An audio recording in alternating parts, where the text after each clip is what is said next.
Sim, mas eu gosto desse primeiro bloco para a gente entrar dando pistas para você que nos acompanha, né? Você está vendo sobre o amor, você está vendo sobre a construção, e agora a gente entra numa etapa interessante que é essa. Existem vários caminhos, existem várias maneiras de se acender luz sobre a situação, existem vários tipos de óculos para a gente enxergar melhor, né? Mas a gente precisa se abrir. Então, nós temos grupos de casais, nós temos acompanhamento de psicólogos, nós temos iniciativas que se fazem comunitárias ou individuais. Existe na sociedade socorro e possibilidade de nós redescobrirmos o nosso caminho, porque cada um tem uma história e na história de cada um existe limites, né, padre? Uns cresceram mais numa direção, outros cresceram menos, e na hora que se veem ali apertados, às vezes não sabe como caminhar. E a vida a dois é exigente, né? A convivência, ela é revelativa de nós mesmos, né?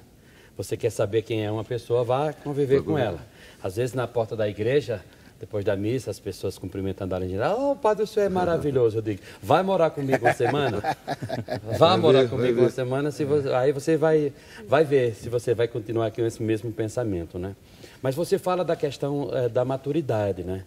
A grande questão é saber como os dois chegam a esta etapa de uma decisão tão grave quanto a decisão de morar para sempre com uma pessoa, de conviver para sempre com uma pessoa, né?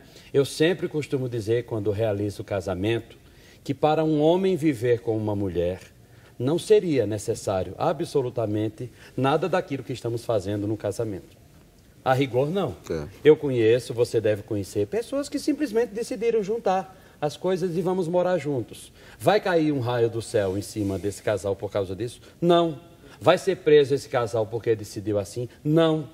Mas quem decidiu, então, começar a vida a dois, aos pés do altar, diante de um sacerdote, assumindo viver a vida de marido e mulher na perspectiva da Igreja Católica, aí precisa compreender o que isso significa. Que não é a mesma coisa. Para viver junto, repito, não precisa de casamento. E a gente pode dizer até, então, padre, que existem hoje rótulos, né? Porque o pessoal fala, por exemplo, do casamento falido. Mas tem muita gente que vive junto, que se dá bem, que nada mais é do que estar junto, conjugando uma mesma vida. Exatamente. Né? Uma vida conjugal, uma vida a dois, uma vida que se reparte. Não é? O casamento sofre um certo preconceito, talvez, por esse desafio ser tão grandioso. Exato, porque é diferente, né? Uma coisa é o casamento, a união de um homem e de uma mulher. Nós estamos chamando isso genericamente de casamento. Outra coisa é o matrimônio cristão. Eu acho que são duas coisas. Para viver homem com mulher, não precisaria a rigor de matrimônio. Não estou dizendo que estou defendendo, nem estou apoiando. Estou constatando, né? A rigor, para um homem viver com uma mulher, não precisaria nada disso. Agora, quem assume o status de matrimônio precisa estar bastante consciente. E a igreja é bastante criteriosa nesse ponto. Daí o curso de noivo, a entrevista com o sacerdote, o amadurecimento, para saber se aquela decisão está amadurecida, né? Sim. Ora, e mesmo cabe ao casal ir buscar. Exatamente. É o casal que, não é o padre que vai sair de lá e vai buscar o casal em casa. Não, o casal não, tem que buscar ajuda, não é isso? Exatamente. Para se descobrir. Eu estou citando um pouco disso para a gente tocar nesse aspecto do medo, no aspecto das possibilidades, porque a pessoa tem medo de um compromisso grande. E, no entanto, às vezes a maneira de enfrentar faz toda a diferença. O Reginaldo está se coçando aqui. Né? A maneira de você enfrentar um compromisso, a maneira de você acreditar um pouco mais em si mesmo ou não, isso faz toda a diferença. E, às vezes, um rigor tão grande, eu tenho tido a oportunidade de ajudar, assim, à medida que vou encontrando na vida, esses casais que não se casaram. Agora mesmo, eu tenho dois. Um que eu vou ser padrinho nesse sábado e até o final do ano, se Deus quiser, mais um. Que ficam com essa questão. Nossa, mas na igreja, e por que não? Você já, um deles está há 25 anos juntos. Nossa. Ué, por que não? E aí você começa a trazer, levantar, aí a pessoa fala, nossa, é mesmo. Eu conheço situações, talvez seja ilustrando um pouco do seu exemplo, existem situações que as pessoas dizem assim, olha, eu estou junto já há 15 anos, eu tenho medo de casar e acabar. Não vai acabar, porque na verdade ele já está vivendo aquilo que seria o ideal. É preciso dar apenas uma conotação espiritual àquilo que ele está vivendo. E aqui está a beleza do sacramento do matrimônio, que é uma elevação daquilo que é natural. Ou seja, um homem viver com uma mulher é levado à categoria de sacramento. Isto é, um sinal sagrado. A partir daquilo que é natural, se dá um salto, né, para sinalizar naquela relação a mesma relação de amor de Deus com a sua igreja, com o seu povo. É muito mais, é infinitamente mais nesse Sim, sentido, belíssimo. Né? Mas, Reginaldo, fala para nós um pouquinho. Então, tem muito tabu, né? Muito medo, muito receio, às vezes sem nada. Isso. Achando que tem fogo e às vezes só tem fumaça. Isso. Como é que é isso? Sabe o que eu acho que acontece? Eu acho que existem várias coisas envolvidas aí, mas uma delas, eu sinto que a intimidade, ela para muitas pessoas, ela causa um desconforto. Porque uma coisa é quando eu estou apaixonado por uma mulher e eu tento mostrar só as minhas qualidades para ela, ela só mostra as qualidades dela para mim. Outra coisa é quando eu estou num casamento, o outro vai saber quem eu sou. E o outro vai ter que aprender a me amar do jeito que eu sou. Torto, esquisito, com uma piada ruim, às vezes, né? Vai ter que aprender a gostar de mim desse jeito. E aí, às vezes, a pessoa, ela fica numa situação muito desconfortável. Então, e desconfiada mesmo, né? Medo do desconhecido, Isso. medo desse... Pô, mas se a pessoa vê aquele defeito meu, será que ela vai largar de mim? Será que ela vai me deixar na mão? Será que ela descobrindo que eu tenho chulé, ela vai largar de mim? Então, existem algumas fantasias aí que estão muito ligadas à história de vida da pessoa, às vezes, né? Então, ela fica com muito medo.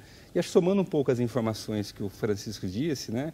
Eu acho que o casamento, há muita piada em cima do casamento. Né? Como o casamento é uma, vamos pensar assim, uma instituição difícil de lidar, né? Porque envolve toda essa frustração, muitas daquelas pessoas que não conseguem lidar com ele criam piadas, criam brincadeiras, né? E tentam manchar a imagem do casamento.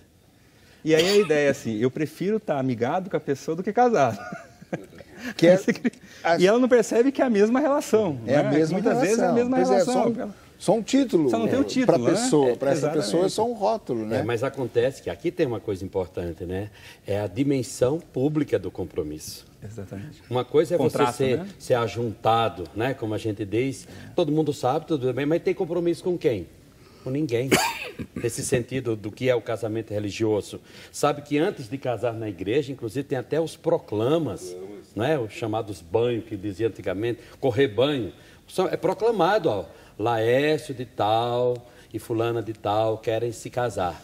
Né? Se alguém souber de algo que venha tornar nulo ou ilícito esse casamento, comunique em consciência ao vigário.